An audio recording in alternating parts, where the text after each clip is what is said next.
Hello, everyone. Welcome to my first exclusive podcast by Dr. Tam. I'm Dr. Setu. Today, I will be talking about the issue that's gaining a global attention of health, weight management, and particularly obesity management. My topic today is about sarcopenic obesity, a dual threat to aging and metabolic health. Are you ready to dive into our topic today? If yes, here we go. The true elegance of the human body is defined not only by the face, but is defined by the vitality of our muscle. Beyond athletics, muscle is the true beauty of the human body. It's strong, vital, and essential for health because the muscle is more than strength in our body. It's a vital organ system, essential for body metabolism, metabolic health, resilience, survival, and longevity. When we're talking about the skeletal muscle, we focus on the function that is very important for the two crucial functions of skeletal muscle. The first one is about structural function. Skeletal muscle is control our movement, posture, balance, and also strength. And the one function is very important to our body is about metabolic and endocrine function.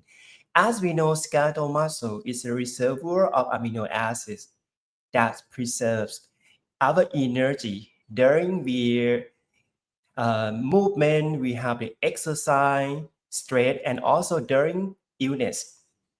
And muscle, they can synthesize and store amino acids glutamine. Glutamine is very crucial amino acid for our body in the role of immune system and also gut health.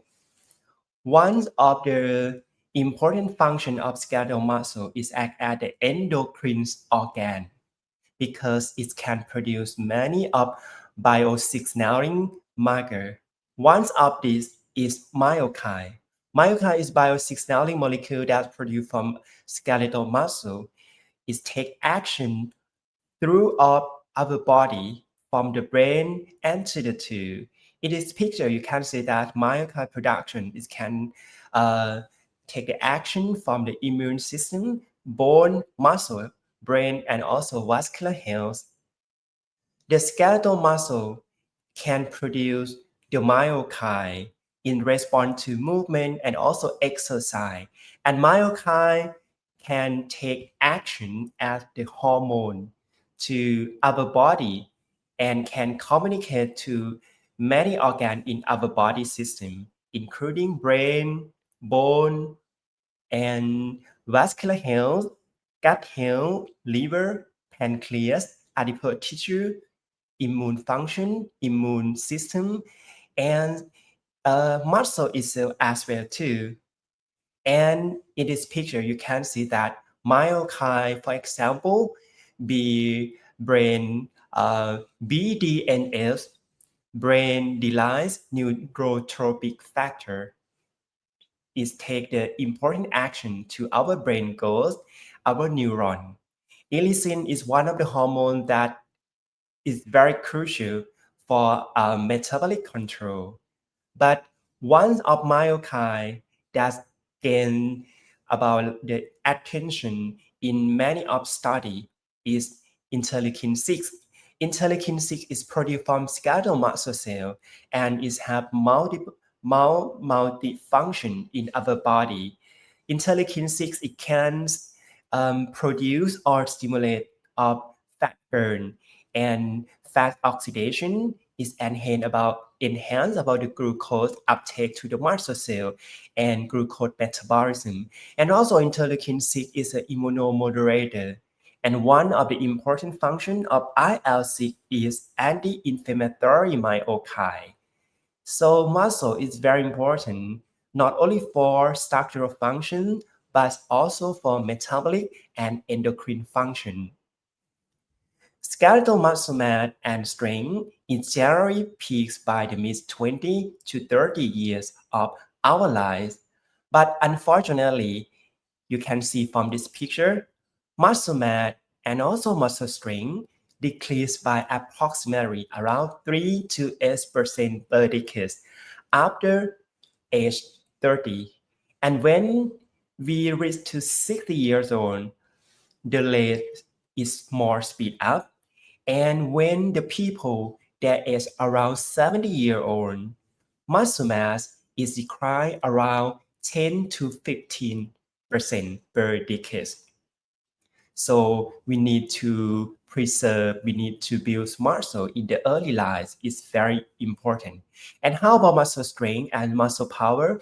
In this picture, it shows about early lives, adult life, and older lives of human. The muscle strength and muscle power across the lifetime, they have varied. In the early lives, the muscle strength and also power is maximized peak around 30 to maybe until 40 years old, we still have more muscle strength and muscle power. And after that, when we go to adult life, if we not train muscle well, muscle strength will be dropped to under the threshold of low physical performance threshold. This threshold is very important because in our daily activity, we need muscle strength and also muscle power, right?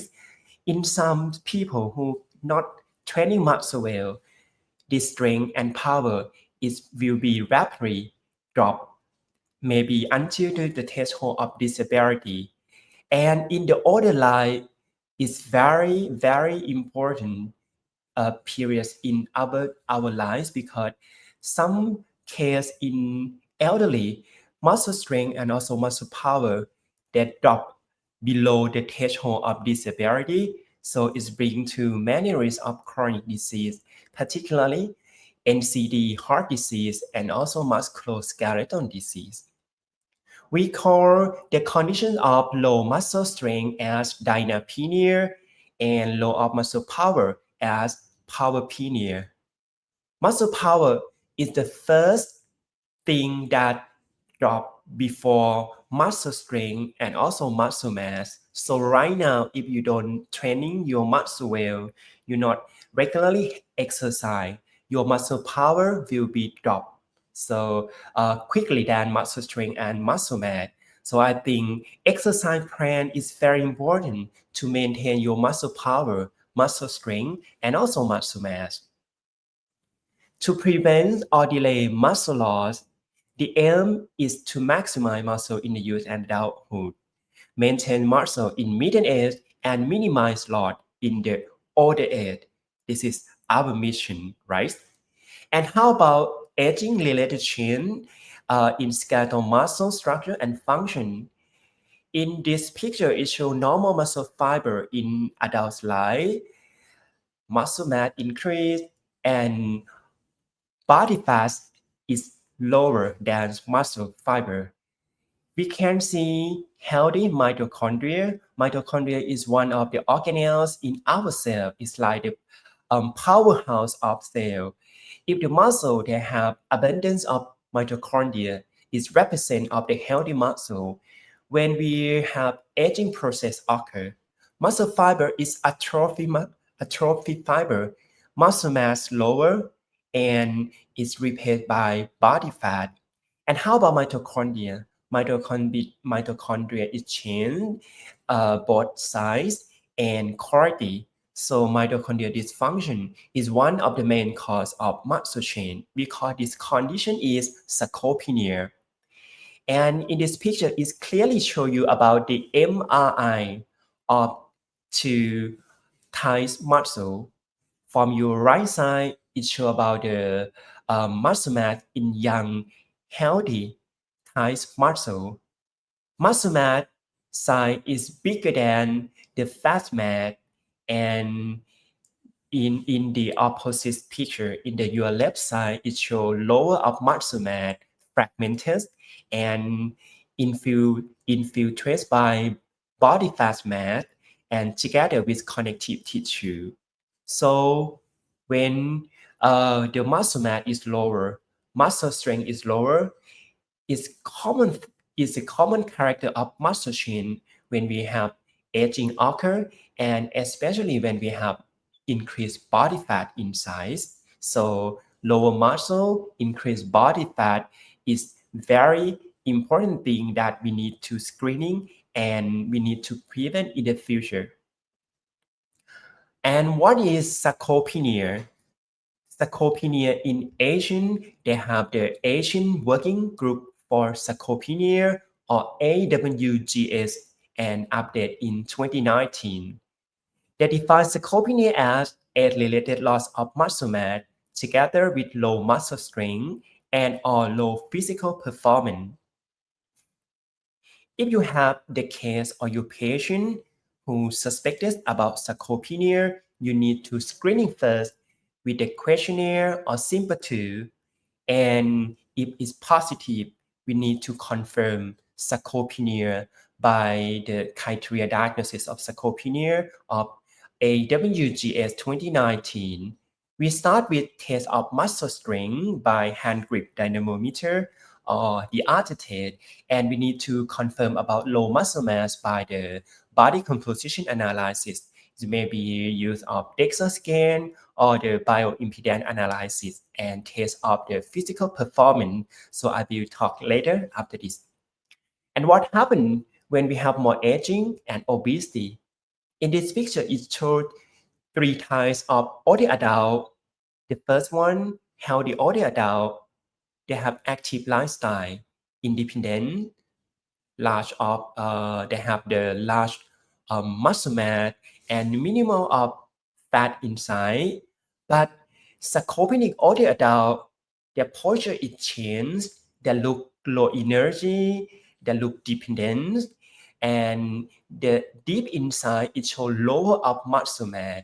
It maybe increase a little of body fat. But in the third picture, sarcopenic older adult, they show very large, very increase of the body fat mass and lower of the muscle mass. So this phenotype is very dangerous because it's not only obesity, it's not only sarcopenia, but it's come together. We call this condition as sarcopenic obesity. And in this picture, it clearly shows you that when we have normal muscle mass and aging is occur, the muscle size and also muscle strength is lower, but body fat is not increased. So it shows only of sarcopenic older adult phenotypes. But what happens when we have more body fat inside together with the muscle is have the lower function and also lower muscle mass. The sarcopenic obesity is not only shown in the elderly, but right now we found many of the younger people they have this condition because if when they have increased the or excess body fat inside our body, particularly the body fat in the muscle cell, or we call intramyocellular lipid. The fat in the muscle is take action in many mechanisms. One of these is mitochondrial dysfunction, chronic inflammation, and insulin resistance. As we know, insulin is a hormone that uh, support about muscle mass or muscle protein synthesis. If we have insulin resistance in the skeletal muscle, so our muscle cannot make more muscle mass. We call anabolic resistant state. And in this picture, you can also see about the chain of tight muscle fiber from the normal muscle to the sarcopenic and increase the fat in the muscle fiber. The chain from muscle type 1 to the muscle fiber type 2X. This one is a different chains of the muscle fiber in the people who have obesity and together with low of muscle mass. So my summary is obesity is lead to significant alteration in skeletal muscle beyond change in size, and volume. And what happens when we have more aging? This picture can summarize the thing that I mentioned before. Aging with obesity is increased energy burden. It changes the mitochondrial function in our cell, especially in the muscle cell, increase the oxidative stress, decrease the satellite cell in the muscle, and decrease the myocyte differentiation together with lower protein turnover. It means lower the muscle protein synthesis. All of these mechanisms make increased risk of frailty, increased risk of weakness in elderly, and lower about locomotor function, bring to sarcopenic obesity. Definition of sarcopenic obesity is defined by ESPEN and EASO consensus statement in 2022. They define as sarcopenic obesity is a coexistence of excess adiposity or body fat with low muscle mass and or muscle function. So this condition is come together, obesity and sarcopenia. This diagram that shows four phenotypes of the adult body: healthy weight, sarcopenia, obesity, and sarcopenic obesity. Sarcopenic obesity is more dangerous when we compare to sarcopenia or obesity alone. The question is why sarcopenic obesity is more dangerous than sarcopenia. In this picture, they show about many risks of sarcopenic obesity over sarcopenia because sarcopenic obesity or HO is increase the risk of cardiovascular disease, cancer, diabetes, fracture, frailty, disability, morbidity, mortality, and lower about quality of life. And from the Nature Review Endocrinology 2024, they summarize about many risks of sarcopenic obesity when we compare to sarcopenia. And how about mortality? Mortality of sarcopenia from the hazard ratio is about 1.3 to 1.9. But the sarcopenic obesity, the mortality rate is double, is around 1.9 to 2.5. And pathophysiology of sarcopenic obesity, there come with many of causes of pathophysiology. The first one is about the change of the hormone in our body, especially sex hormone, testosterone, estrogen, progesterone, and many of hormones in our body is changes. Growth hormone is one of the hormones that link to the fat and also muscle as well. Inflammation, oxidative stress, inefficient autophagy, mitochondrial dysfunction, and imbalance of adipokine and myokine in our body. All of the pathophysiology that makes sarcopenic obesity has occurred and increased about many risks, many disease, especially the chronic disease, as this picture shows. And what is the common cause of sarcopenic obesity? As we know, sarcopenic obesity is increased the risk when we have more age, right? So aging is one of the factors that contribute to sarcopenic obesity. Unhealthy diet, ultra-processed food, refined carbohydrate, and unhealthy fat, together with lack of exercise, sedentary lifestyle, all of these factors are multi-factors that contribute to this condition because they increase about the fat inside or augmental fat deposition, ectopic fat deposition, insulin resistance, lower metabolic rate, and low physical activity, and lower of anabolic hormone that I mentioned. Sarcopenic obesity is characterized by adipose tissue expansion or the fat cell increase.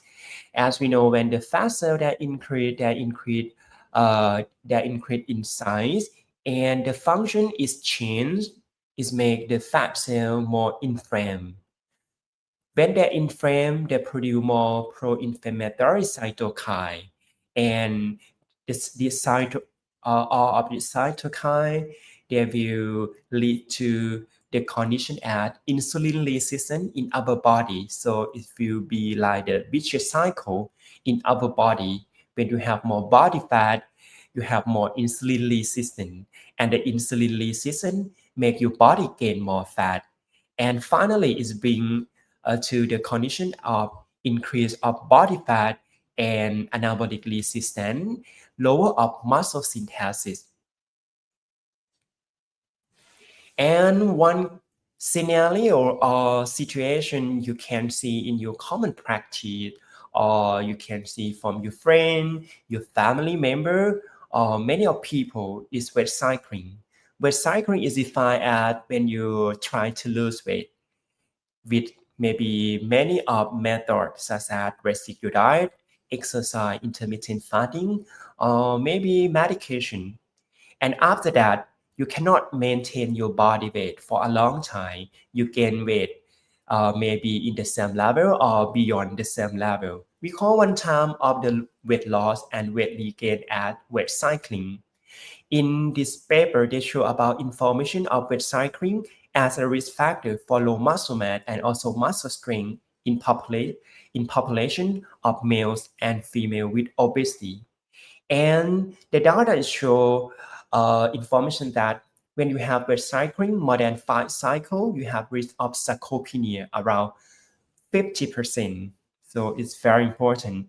When you have a weight loss plan, please use the proper method or the treatment of the weight loss and choose be the uh, the good method or the treatment guideline and follow to maintain your healthy weight for a long time, because if you have the weight loss more quickly, then you have more risk to regaining your body weight, and weight cycling is maybe occur after that. By comparison with non-pharmacological, the caloric restriction study that show a smaller magnitude of weight loss result in 10 to 15% or around 25% of fat-free mass or lean mass loss. But by medication, especially GLP-1 receptor agonist, as we know right now, it's the era of GLP-1 receptor agonist medication, because this medication can help many people to lose weight more and quick. In the people who use this medication, they have information that is decreased fat-free mass, maybe around 25 to 39% over 36 to 72 weeks. So when you have your patient or during you use this medication, it's very important to keep your body weight with a healthy weight. Get enough protein, high quality protein, regular diet, particularly resistant exercise is very important to make your muscle strength, muscle mass, and preserve your fat free mass during you have the weight loss phase and also weight maintenance. And I will summary with this picture.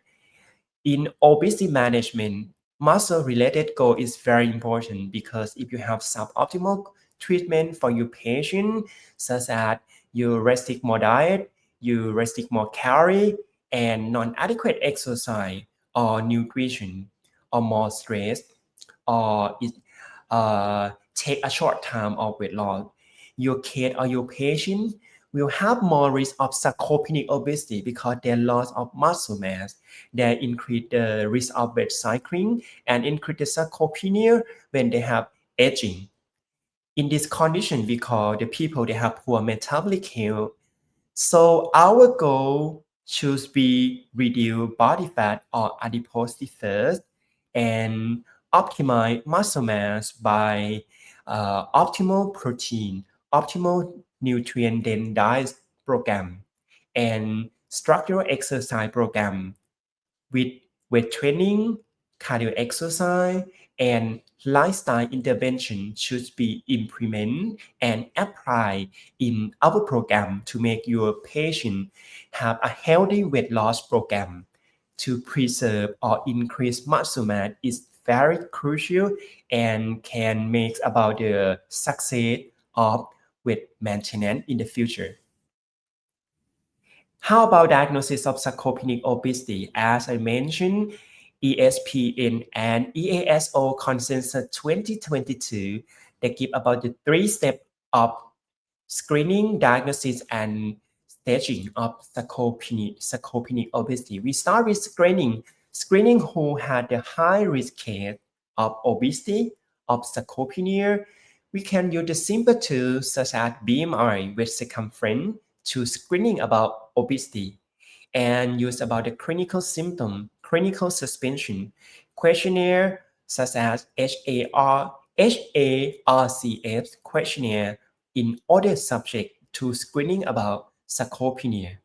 If two are positive, then we go to diagnosis stage, diagnosis for sarcopenia, diagnosis for obesity, and then go to staging. They have stage 1 and also stage 2.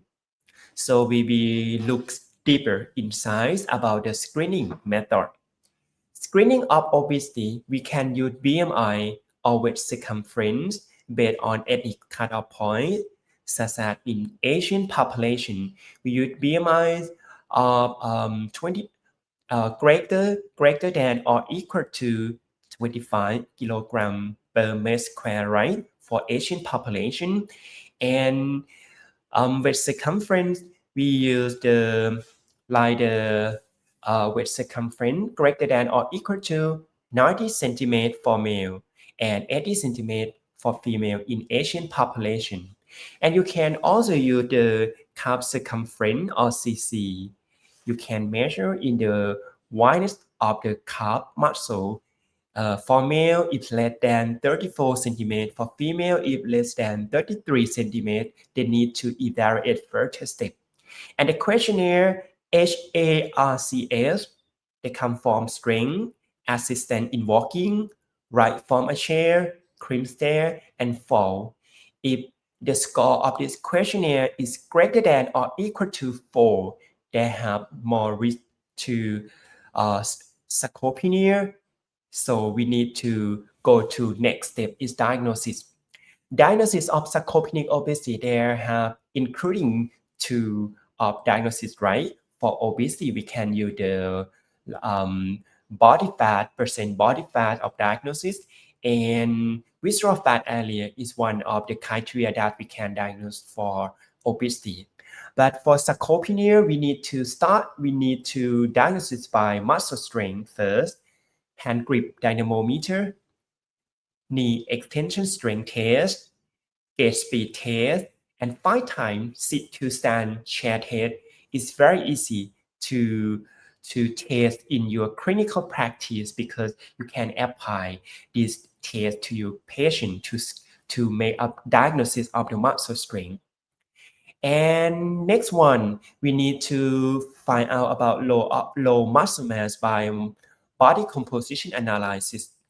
Body composition analysis right now we have 2 techniques. One is DEXA and another one is BIA. Because low of muscle mass in AWGS criteria, they use DEXA scan to diagnose for low of muscle mass. The criteria is shown like this. So we will talk again. DEXA or dual energy X-ray absorptiometry is a gold standard of body composition analysis because it can provide our information of body fat, visceral fat, muscle mass, and also bone density. But in our clinical practice, I think BIA or bioelectrical impedance analysis is very easy to do, and many of hospital and also clinic or wellness center, we can use this method, this technique to give our information of body composition. BIA can provide about information of fat mass, fat free mass, percent body fat, and also visceral fat area. When you do this technique, you get information like this. They show many things in this paper, but one thing, if we need to diagnosis of low muscle mass, we need to focus on ASM. Is defined as the sum of muscle mass of the upper body, right arm, and lower body, right leg and left legs. And if we divide by height in meter square, we will get the new index. The index is ASMI. Appendicular skeletal muscle mass index is one of the criteria of diagnosis of low muscle mass. In AWGA 2019, they are defined as ASMI less than 7 and less than 5.7 is the criteria of low muscle mass of male and female, respectively.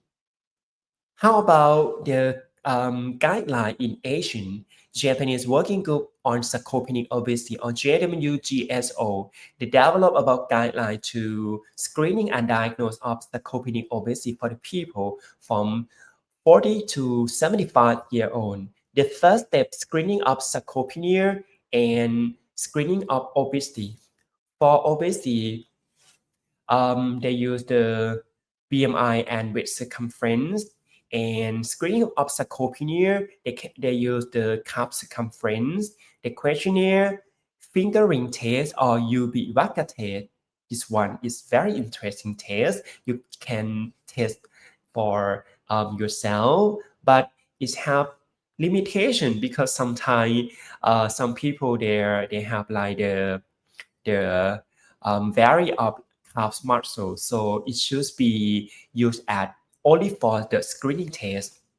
And diagnosis for obesity, they use visceral fat area greater than or equal to 100 centimeters square, and also percent body fat 20 and 30 for male and also female. And sarcopenia at the picture. And we go to the step 3 is staging.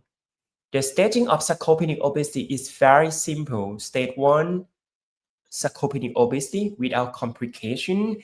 And stage 2, there have at least one complication attributed to sarcopenic obesity, or the complication that come from excess body fat or low muscle mass, such as your case or your patient, they have chronic disease, diabetes, dyslipidemia, hypertension, fatty liver, or any disability and movement disability and other such as cardiovascular disease and respiratory disease. They have the one of the complication or the risk.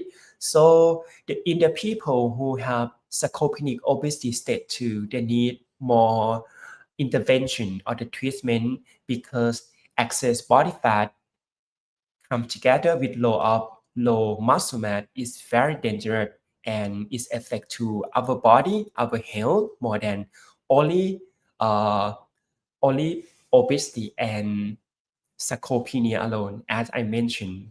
And now we go to the prevention and treatment of sarcopenic obesity by the 4 pillars. We'll start with the nutrition because nutrition is the main pillar of the chronic disease treatment and also prevention.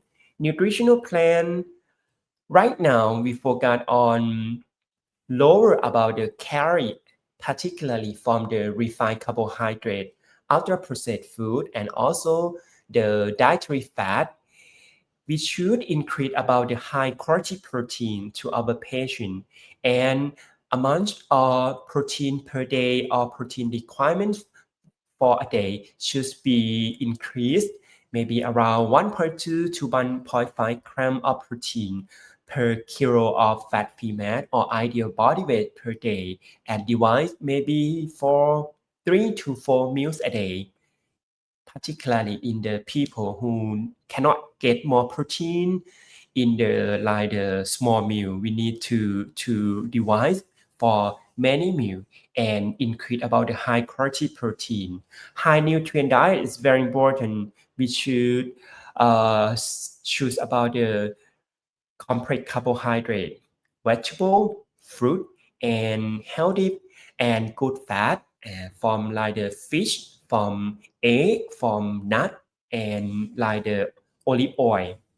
Exercise plan, I recommend that we should make about the structural exercise plan for our patient, especially for the who have the problem about the muscle mass, because as we know, when we have low of muscle mass, we need to increase both of strength and size.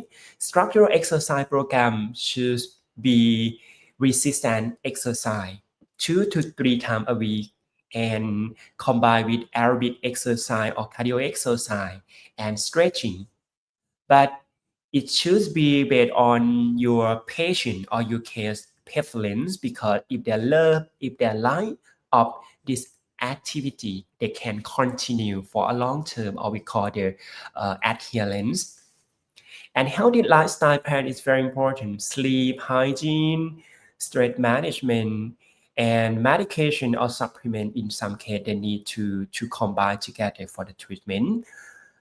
For the healthy diet, caloric restriction by lower carbohydrate, lower refined carb, cut off ultra-processed food, and high of dietary fat is very important. Regular physical activity, resistance training 3 times a week, aerobic training or exercise, and also stretching exercise is very important, because we should to combine to the good nutrition. Sleep hygiene, stress management is like the pillar of the lifestyle intervention that we need to apply in our program to our patient too. And how about the putative therapeutic or the novel treatment for this condition? They have many of trial of study. They use vitamin D, calcium, hormone testosterone, and anamorin. Anamorin is some. So this treatment in the future we need more information, but right now it's not used as the standard treatment of sarcopenic obesity. In some case, they need medication to support about weight loss. They need bariatric surgery, and in the near future, I think we have the new medication or novel medication, especially myostatin or activin type 2 inhibitor, that can preserve and increase the muscle mass in the patient who have obesity. Multi-component exercise, functional exercise recommended, balance exercise, gait retaining, and resistance training is very important. Together with the healthy dietary pattern, whey protein, HMB, we can use in some case who cannot get enough protein, or they cannot get or eat more protein in the from the food, because maybe the problem about chewing, digestion, or they cannot intake of many kind of food. And I recommend the Mediterranean diet, because this is the dietary pattern style that is very good to our health, and it can support about the also hormone, muscle, and control about the metabolic function in our body. And summary and separate emerging and potential management strategy for sarcopenic obesity. Nutrition is very important. Lower calorie, lower refined carbohydrate, ultra-processed food, increase more protein. Exercise, we focus on resistance exercise, aerobic exercise. In some case, we need pharmacological therapy. GLP-1 and also GIP receptor agonist is one of the treatment that can support our patient, especially who have more body weight or excess body fat, to lose fat at the target goal as we need, maybe 10 to 15% or some case to 20% weight loss. Then they can maintain with their intensive lifestyle for a long-term weight maintenance. I think this one is more helpful and can support your case, your patient to keep their going on their healthy lifestyle, because in the first phase, in the third time, they can lose weight by their use medication together with their lifestyle intervention. Medical therapy, hormone replacement therapy, testosterone, selective androgen receptor modulator, or SARMs, as I mentioned, is one of the new treatment in the future, but we need more information. Myostatin inhibitor, um, tivargumab or bimagrumab is a monoclonal antibody action as activin type 2 receptor inhibitor. Is a novel of the medication. In the future, we will see many of weight loss medication that push the bimagrumab or tivargumab combination. During you have low fat, you can preserve or increase um, muscle mass. I think this one is very cool and it's interesting to support our patient, our case in the future to maintain or preserve their muscle mass when they have the weight loss plan. In some case, they need bariatric surgery, gastric, sleep, or lung or wide bypass based on their indication and patient status. And what is about the outcome? Our expected outcome for management sarcopenic obesity to our patient is to lower body fat, preserve or increase muscle mass, lower the fat in the muscle, lower inflammation, and increase physical function. Also, and also for quality of life to our patient. And finally, my last slide. Now we're talking more about the sarcopenic obesity, and you will see about the benefits of your skeletal muscle. So I cheer up and encourage everybody to invest in your muscle today, rib strength, good health, and longevity tomorrow. Thank you for your attention and thank you for your comment and your support for my first English exclusive podcast. And I hope we will have the new episode soon. See you guys. Thanks so much and have a nice day and have a good health.